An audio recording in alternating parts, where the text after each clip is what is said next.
9 तारीख से नवरात्रि आ जाइए। कोनो कोनो 9 दिन पूरे व्रत रहे,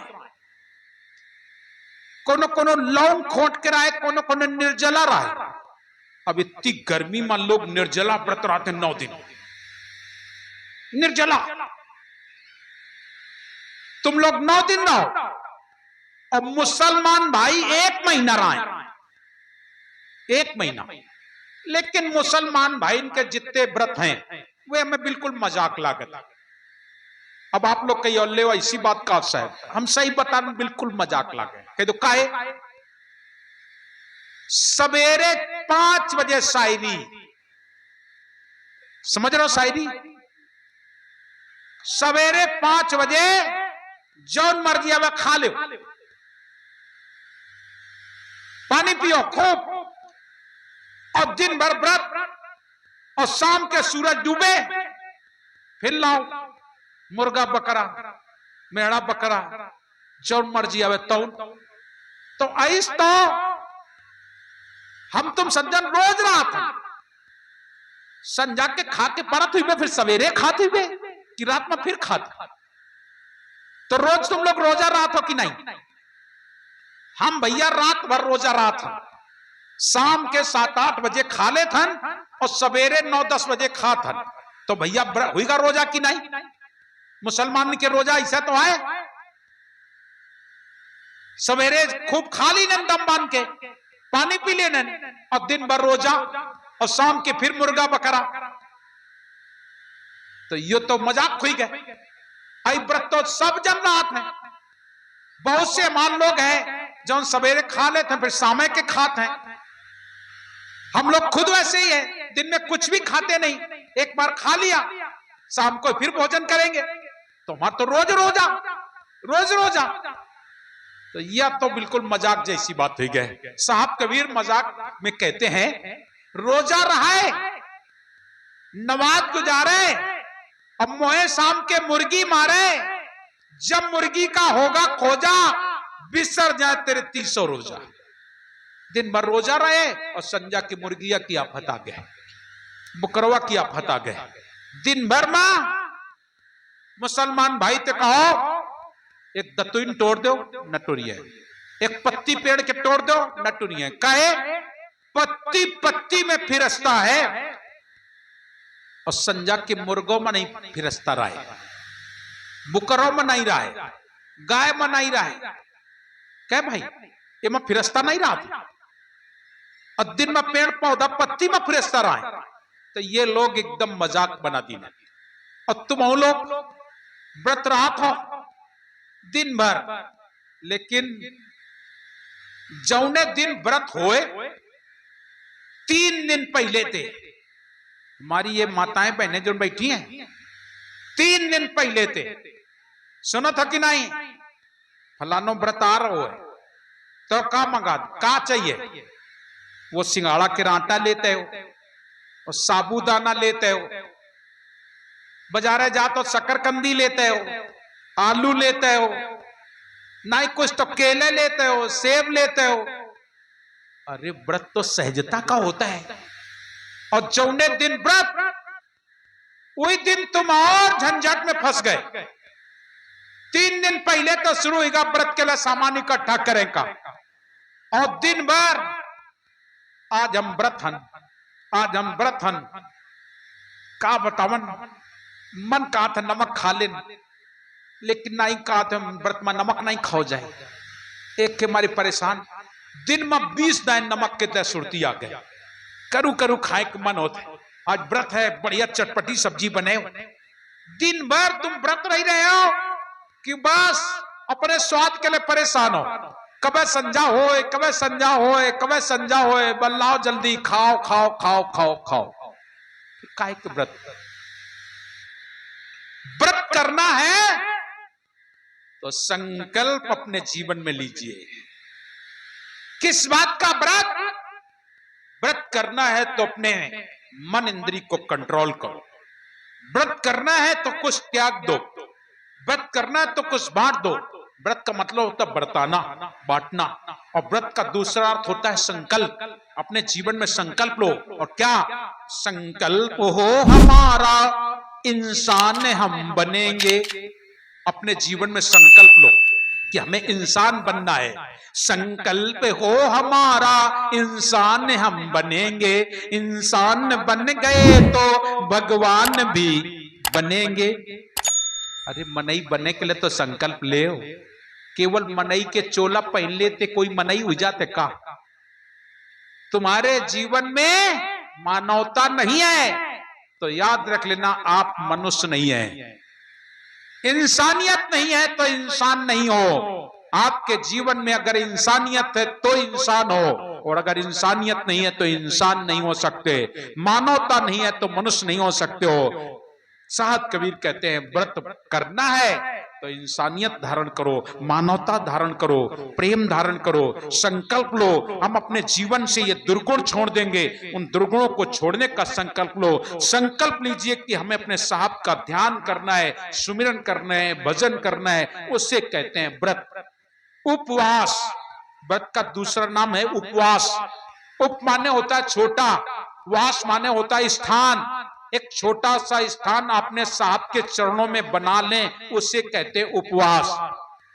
उपवास का केवल यही मतलब नहीं होता है। उपवास बहुत अच्छी चीज है, करो तो उपवास, लेकिन हम उपवास नहीं करते, उपवास करते नहीं। और आज तो उपवास करना बहुत कठिन बात हो गई है, बहुत कठिन बात हो गई। पहले के लोग उपवास करते थे, आज आप लोग उपवास भी नहीं करते हो।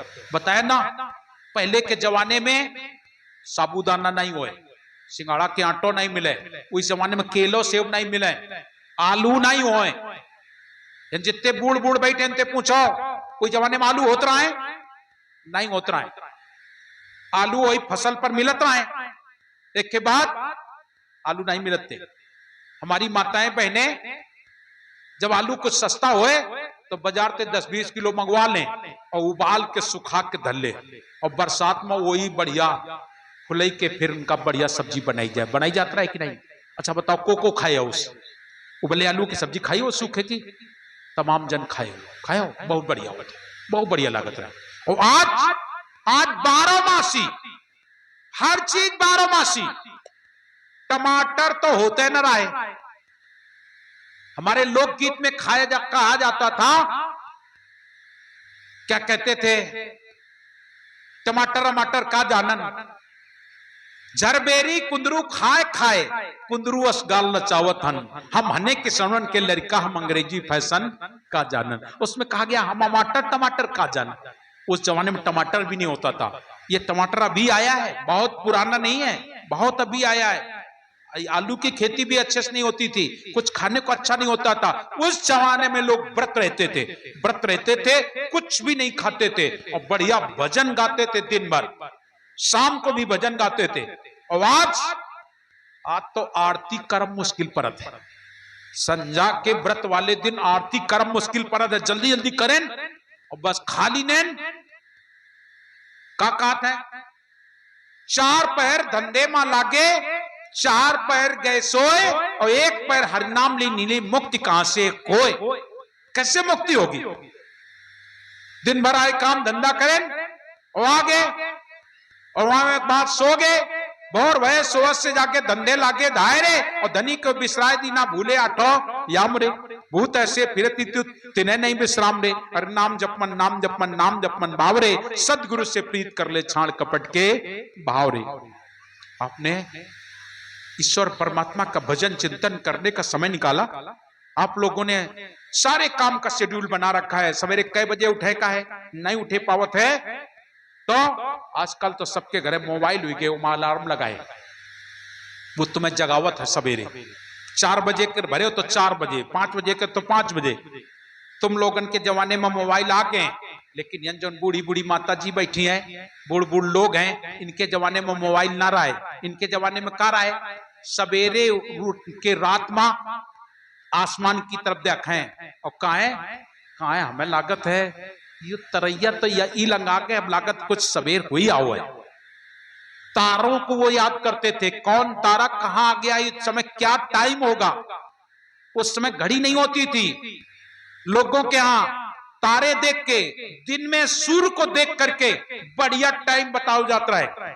हमारे यहाँ बैरागी साहब थे और उनते कान बैरागी साहब इतने का टाइम हुई तो वे तना कैसे देखें और बिल्कुल वे राइट टाइम हम घड़ी बांधन और वे बिना घड़ी के बतावे कान लग इस समय 2 बजो हुई तो 1 मिनट आवा हुई और घड़ी उठा के देखो तो 2 बजो हुई। टाइम टू टाइम उनका दिमाग कितना सेट था, हर काम समय से होता था। और आज आप लोग मोबाइल सेट करते हो।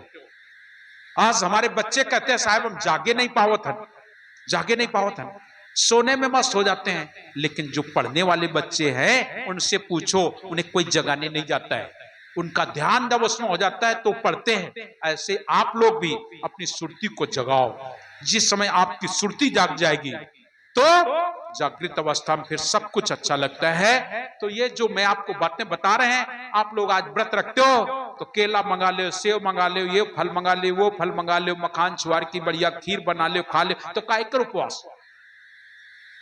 उप माने छोटा, वास माने स्थान, एक छोटा सा स्थान अपने साहब के चरणों में बना लो, उसे उपवास कहते हैं।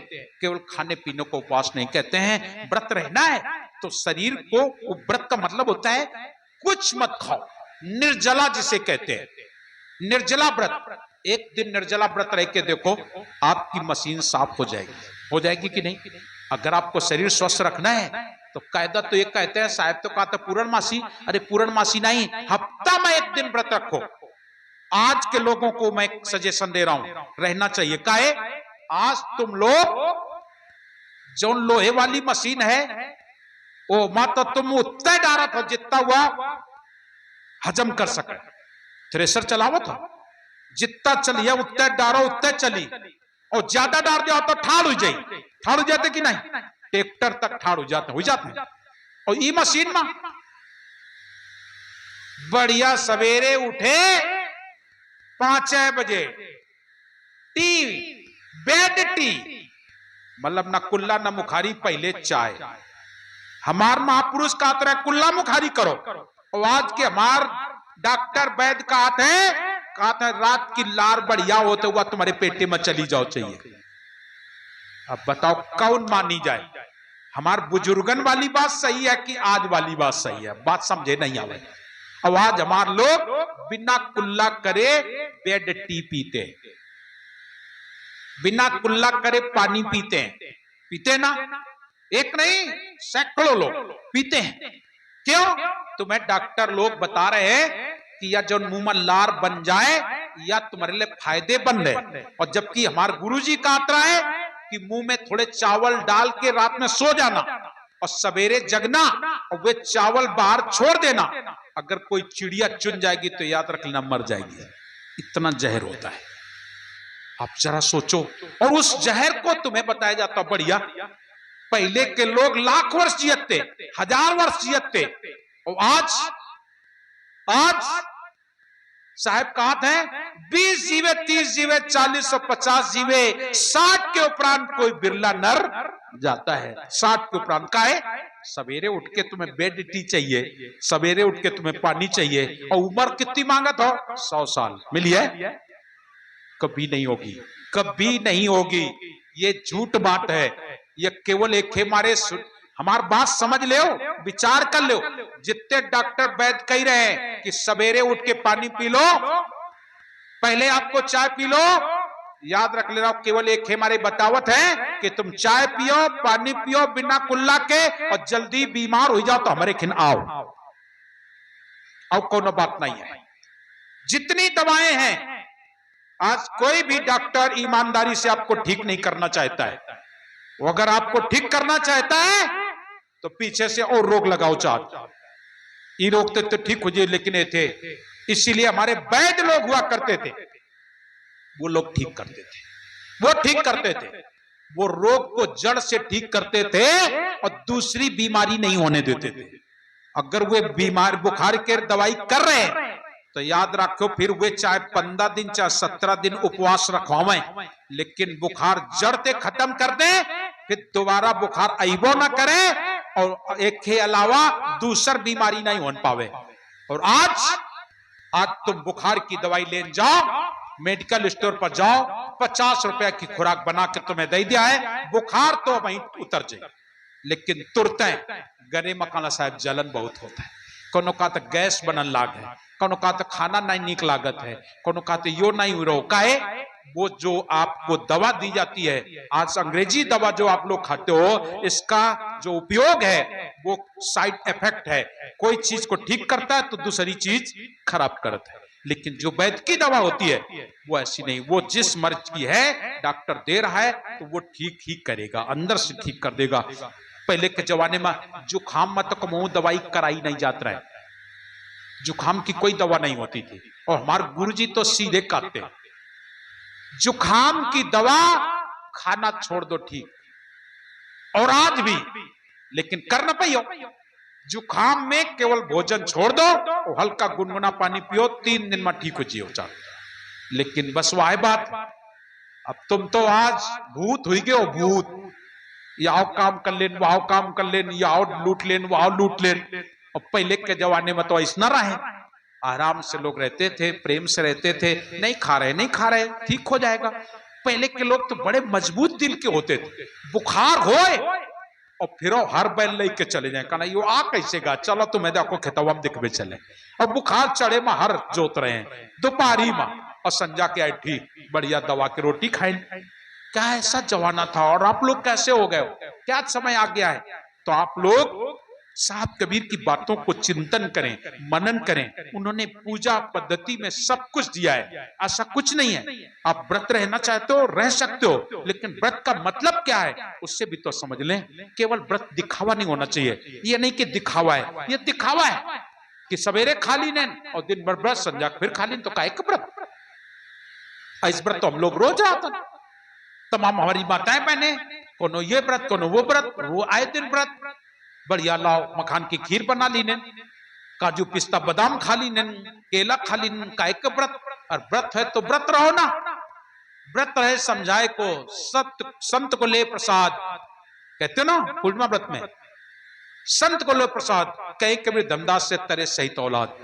व्रत अगर रहना है तो संतों का प्रसाद लीजिए, संतों के पास बैठो, उपवास, उप माने छोटा, वास माने स्थान, अपने लिए सदगुरु के चरणों में छोटा सा स्थान बना लो, उससे उपवास कहते हैं, उससे व्रत कहते हैं। व्रत माने बरताना होता है, बरताना माने कुछ बांटो, बांटने का मतलब जो तुम्हारे पास हो, धन है तो धन बांटो, कुछ ज्ञान है तो ज्ञान बांटो, बुद्धि बांटो, कुछ दो, दुनिया को समझाओ, देना है दीजिए, तो होता है व्रत। व्रत का मतलब बांटना होता है, और उपवास का मतलब छोटा सा स्थान साहब के चरणों में बना लेना, तो उपवास।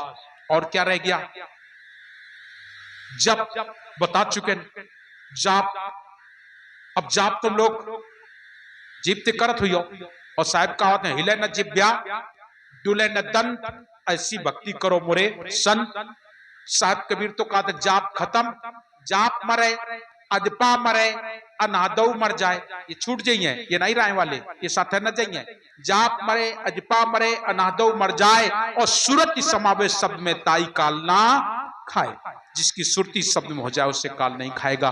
तो आपको क्या चाहिए, जो कुछ चाहिए सदगुरु कबीर साहब ने अपने शब्दों में धर्मदास साहब को सब कुछ समझाया।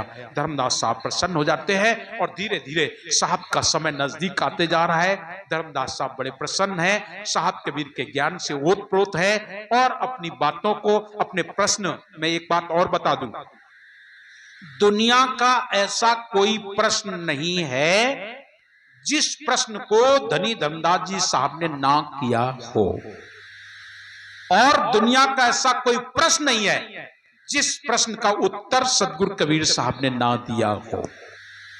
ऐसा कोई प्रश्न नहीं है, सारे प्रश्नों का जवाब कबीर पद में पाया जाता है। हाँ, ये हो सकता है हमें न पता हो, हमें ना पता हो, हमें ऐसा थोड़ा है कि सब कुछ हमें पता है, हमें नहीं पता है। लेकिन ये मैंने अनुभव किया कि मेरे जीवन में जो प्रश्न आया उन सारे प्रश्नों का जवाब कबीर पद में है। अब कौन सा प्रश्न आपके जीवन में है, सारे प्रश्नों का जवाब कबीर पद में पाया जाता है। बस वही बात है, जो जाने ते देव जनाई, जो जानना चाहे उससे जना दो, जो नहीं जानना चाहता है तो फिर क्या करोगे, चाहे जितना करो। नहीं जान सकता है तो धर्मदास साहब बड़ा सुंदर सुंदर ढंग से साहब से प्रश्न करते हैं, मुस्कुराते हैं, हाथ जोड़ के विनय करते हैं और सभी प्रश्नों का जवाब, वो सारे प्रश्न उत्तर आप लोगों को कबीर अनुराग सागर में मिल जाएंगे। आपके कबीर पंथ का एक बहुत सुंदर ग्रंथ है अनुराग सागर। लोग कहते नहीं बीजक केवल ग्रंथ है। मैं आपसे निवेदन करता हूं, बीजक साहब ने जो पद बोल दिए, धर्मदास साहब ने संकलित कर लिए, वो कहे कबीर सुनो भाई साधो, ऐसा कह करके बोले ना, वो साधना के लिए धर्मदास साहब से कहा है, कहे कबीर सुनो और साधो, धर्मदास साहब से करे साधो, साधना करना है। लेकिन लोगों ने कहा साधु, साधु का मतलब लाल कपड़ा वाले, पीले वाले, दाढ़ी वाले, जटा वाले, मूड़ मुड़ाने वाले ना, साधु साधो, सभी साधक बन जाओ। बीजक में ज्यादातर यही शब्दों में संबोधन मिला, कहें कबीर सुनो भाई साधो, साधो शब्द है, साधने के लिए कहा गया है। लेकिन प्रश्न उत्तर अनुराग सागर, बोध सागर, कबीर सागर, इनको आप देखें, यहां पर साहब कबीर और धर्मदास साहब के बीच में प्रश्नोत्तरी है।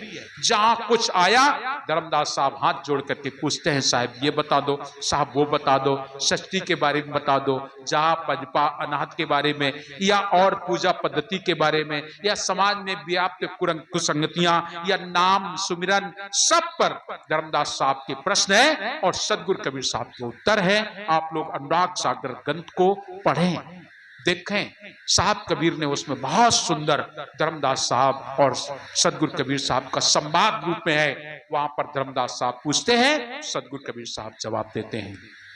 ऐसे बहुत सारे ग्रंथ कबीर पंथ में मिलते हैं, अनुराग सागर, बोध सागर, तमाम सागर मिलते हैं। हनुमान बोध है, लक्ष्मण बोध है, सुल्ताना बोध है, जगजीवन बोध है, ना जाने कितने 14 ग्रंथ हैं उसमें कबीर सागर में। वो सब के सब प्रश्नावली है, प्रश्न उत्तर है, धर्मदास साहब और सदगुरु कबीर साहब के प्रश्न के रूप में पाए जाते हैं। तो मैं उनसे कहना चाहता हूं, जो लोग केवल एक बीजक को लिए बैठे हैं और बीजक ही केवल साहब कबीर का ग्रंथ है, ऐसा नहीं है। साहब कबीर कहते हैं 14 अरब ज्ञान हम भाखा और सार शब्द ताहू में रखा। 14 अरब, साहब ने तो यहां तक कह दिया, सावन भादों जितनी बरसे मेहा उतने शब्द हम बोल भी दिया। सावन भादों के महीना में जितने मेघ ते बूंदी गिरे, बरसे पानी, उतना हम बोल गए। हे धर्मदास, जितना बहेगा तो बहेगा, जो तुम रोक ली ना तो बच गए, जो तुमने रोक लिया वो बच गया है, बाद बाकी मैंने तो बरस दिया है। आप लोग पानी रोक लेते हो ना, तालाबों में रोक लेते हो, नदियों में बांध बना लेते हो, पानी रोक लेते हो। ऐसे ही साहब कबीर की ज्ञान वर्षा, वो ज्ञान रूपी वर्षा को धर्मदास साहब ने रोक रखा है, धर्मदास साहब ने रोका है। साहब कबीर का ज्ञान और किसी ने नहीं लिखा है, जितना जितना लिखा है धर्मदास साहब ने लिखा है। क्योंकि सदगुरु कबीर ने तो कुछ लिखा ही नहीं, उन्होंने तो साफ मना कर दिया, मस कागज छुओ नहीं कलम गो नहीं हाथ, मस कागज छुओ नहीं कलम गो नहीं हाथ, और चारों युग की वार्ता कबीर मुख है जनाई बात। तो साहब ने तो कुछ लिखा नहीं, धर्मदास साहब ने। लेकिन ऐसा ना सोचना कि सदगुरु कबीर साहब लिखते नहीं थे, ऐसा तुम लोग सोच लेते हो। कहे कुछ लोगों ने कह दी कि कबीर अनपढ़ थे। क्यों भाई, कबीर साहब अनपढ़ थे का? तुम उन लोग हाँ महाभारत, बहुत से लोग हाँ भरत, तमाम बनावटी कबीर पंथी हैं, विकास कबीर साहब पढ़े न रहा। इतना कभी कभी इनकी तुच्छ बुद्धि को देखकर कभी कभी हंसी भी लगती है और बड़ा कभी कभी गुस्सा भी आता है। सदगुरु कबीर साहब को कहते हैं ये अनपढ़, पढ़े न रहा। जो सदगुरु कबीर पढ़े नहीं थे और आज तक उनके बातों का जवाब दुनिया के पास नहीं, एक एक शब्द का अर्थ दुनिया का कोई विद्वान नहीं बता सकता। ऐसे साहब कबीर के अर्थ है, ऐसे शब्द है। और फिर कहा तो अनपढ़। एक बात बताओ, जब साहब कबीर आए 1455 में, तो 1455 में कोनो यूनिवर्सिटी खुली रहा है का, कोनो कॉलेज हते का, स्कूल हते का? साहब कबीर के पहले और साहब कबीर के समय में जितने महापुरुष आए, कौन वाले कॉलेज में पढ़न गिरा है? भगवान राम के कौन कॉलेज रहा है, भगवान कृष्ण के कौन कॉलेज रहा है, तुलसी बाबा के कौन कॉलेज रहा है, रामानंद जी के कौन कॉलेज रहा है, अत्रि, जमदग्नि, चंद्रमा, नारद, वशिष्ठ, व्यास, इनके लिए कौन कॉलेज बने रहे का, कोई कॉलेज आते का, कौन विद्यालय रहे का। उस समय गुरुकुल में पढ़ाई होती थी, संत जन अपने आश्रमों में लोगों को पढ़ाया करते थे। भगवान राम शिक्षा के लिए कहां गए थे, विश्वामित्र जी क्या। भगवान कृष्ण कहां गए थे, संदीपन ऋषि क्या। ऐसे शिक्षाएं जो थी वो संत लोग दिया करते थे। और आज हमार तमाम लोग अपने आप को धार्मिक कहते हैं और वे लोग संतने का नहीं कहा, संतने का नहीं माने। सब संत बेकार, एक कहा था ये सब संत झूठे हैं। अरे संतों ने ही तो विद्या को बचाया है, संत ही विद्या बांटते थे, संत ही ज्ञान देते थे। आज जो ये विज्ञान आप लोग देख रहे हैं, ये विज्ञान का डॉक्टर साहब अपने पेट से पढ़ के आए का। हमारे वैद्य लोगों ने, डॉक्टर पहले वैद्य हुआ करते थे, वैद्य दवाई देते थे। अरे उन्हीं दवाइयों को तुमने इधर से उधर करके और अपनी अंग्रेजी दवा बना दी, नाम उनके अंग्रेजी धर दी। लाए कहां थे हो, लाए कहां थे हो। अच्छा बताओ, कोई दवा बनी है तो आकाश से आई है का, कि पाताल से ले आए कि मशीनन ने बनाई है। अरे हमारी जितनी भी दवाएं बनती हैं वो सब की सब वनस्पतियों से निकाली जाती है या फिर केमिकलों से बनाई जाती है। और जितना केमिकल आता है वो भी आता तो यहीं से है, आता तो यहीं से है। तो ज्ञान से विज्ञान है और विज्ञान से विनाश। हमेशा याद रखना, ये हमारे साहब कहा करते थे, ज्ञान से विज्ञान।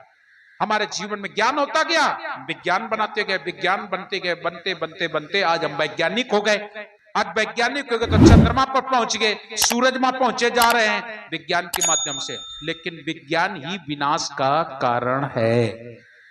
आज पूरी दुनिया बारूद के ढेर पर बैठी है, किसी भी दिन कुछ भी हो सकता है, परमाणु बम।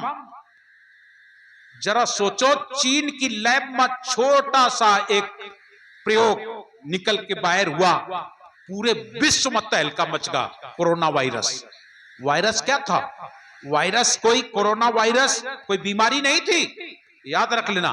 कोरोना वायरस कोई बीमारी नहीं थी, ये चीन के प्रयोगशाला में प्रयोग करने के लिए रखा गया था, उसको प्रयोग के लिए, और उसको वो उनके हाथों से छूट गया, हाथों से निकल गया। सोचो, वहां से निकला और पूरे विश्व में तहलका मचा दिया। आज कोरोना बीमारी बन गए ना।